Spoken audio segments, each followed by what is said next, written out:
आश्विन शुक्ल पक्ष द्वितीया में सभी सनातन धर्मियों का हमारे नए यूट्यूब चैनल रमा सर्वे पर पुनः स्वागत है। चूंकि आज ब्रह्मचारिणी का दिन है तो कुछ रोचक कथाएं उन्हीं पर क्यों न हो जाए। माँ दुर्गा की नौ शक्ति का दूसरा स्वरूप ब्रह्मचारिणी है।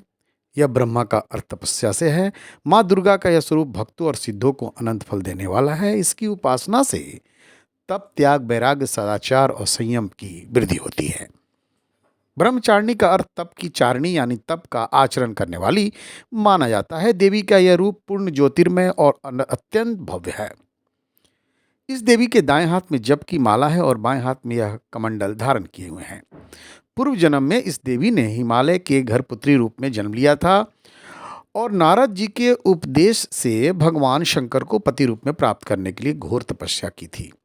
इस कठिन तपस्या के कारण इन्हें तपचारिणी अर्थात ब्रह्मचारिणी नाम से अभिहित किया गया था।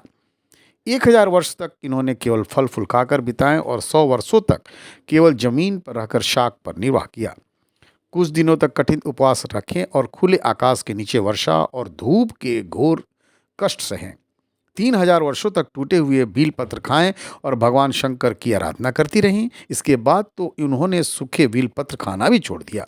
कई हजार वर्ष तक निर्जल और निराहार रहकर तपस्या करती रहीं। पत्तों को खाना छोड़ देने के कारण ही इनका नाम अपर्णा नाम पड़ा। कठिन तपस्या के कारण देवी का शरीर एकदम क्षीण होता चला गया। देवता, ऋषि, सिद्धगण, मुनि सभी ने ब्रह्मचारिणी की तपस्या को अभूतपूर्व पुण्य कृत्य बताया, सराहना की और कहा, हे देवी, आज तक किसी ने इस तरह की कठोर तपस्या नहीं की थी।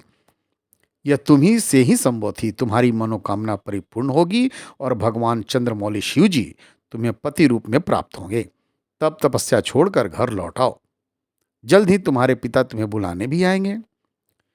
इस देवी की कथा का सार यह है कि जीवन के कठिन संघर्षों में भी मन विचलित नहीं होना चाहिए। मां ब्रह्मचारिणी देवी की कृपा से सर्व सिद्धि प्राप्त होती है। दुर्गा पूजा के दूसरे दिन के इसी स्वरूप को उपासना की जाती है।